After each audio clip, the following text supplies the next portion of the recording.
warahmatullahi wabarakatuh. Waalaikumsalam warahmatullahi wabarakatuh. Halo semuanya, teman-teman media, teman-teman semuanya.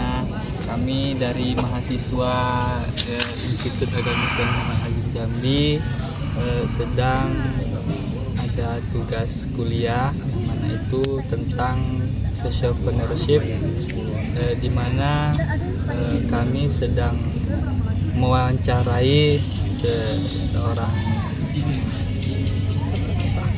Pembisnis. di mana bapak ini seorang entrepreneurship ataupun pebisnis dalam bidang jual beli. Nah, itu kami akan mengajukan pertanyaan ke bapak untuk itu bagaimana pandangan bapak terhadap bisnis yang bapak jalankan sekarang. Ya, bismillah, walhamdulillah, wassalatu wassalamu ala rasulillah, amma ba'd. Teman-teman sekalian, dalam kesempatan yang mulia ini izinkan saya untuk berbagi di dalam berbisnis. Intinya kita hidup di dunia ini harus mempunyai tekad yang kuat, yang jelas. Kalau kita berbicara masalah bisnis semuanya baik di mata Allah SWT. Yang penting cara bisnisnya bagaimana, yang penting apa yang kita harus bisniskan, katakan. Terkadang kita cuma melihat di suatu pembisnis, kita hanya melihat yang enaknya saja, ataupun kita hanya melihat ketika suksesnya saja. Namun di balik suksesnya seseorang tersebut, mereka itu dengan bersungguh-sungguh, dengan berjerih payah untuk bagaimana caranya bisnisnya tersebut biar maju, biar untuk sesuai dengan apa yang diharapkan. Yang jelas, bisnis apapun itu baik. Yang penting caranya halal. Yang penting kita harus giat, harus sabar. Terus kita pun harus yakin kepada Allah SWT bahwa bisnis yang halal tersebut, rezeki yang halal lagi baik, itu akan memberikan manfaat bagi dirinya dan juga untuk orang lain.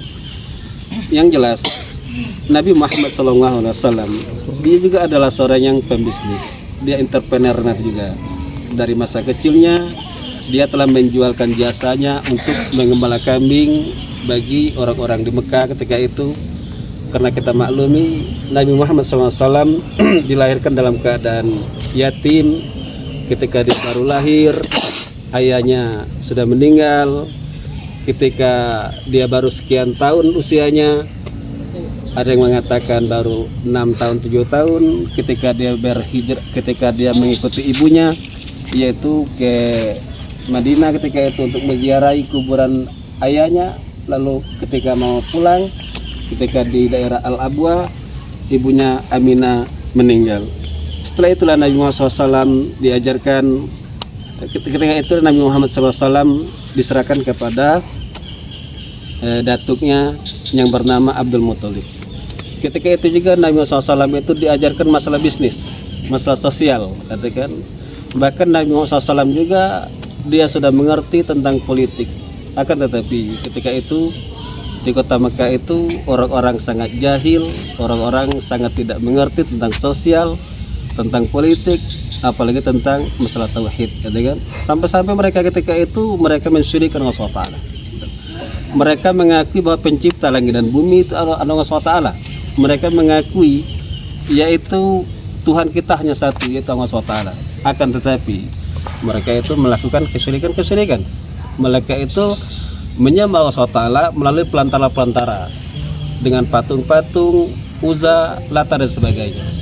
Maka setelah diutusan Nabi Muhammad SAW tersebut, maka dengan jelas, dengan gamblang bahwasanya Nabi Muhammad SAW mengajar kepada kita bahwa kita untuk berbisnis hanya kepada Allah SWT, untuk mentauhidkan Allah SWT. Katakan intinya tujuan kita diciptakan di atas dunia ini hanya untuk beribadah kepada Allah SWT. Itu intinya. Kita apapun yang telah disyariatkan apapun yang telah ditetapkan oleh Allah SWT tentang masalah usaha, tentang masalah rezeki, yaitu harus sesuai dengan koridornya, harus sesuai dengan tatarannya yang telah diperintahkan oleh Allah SWT.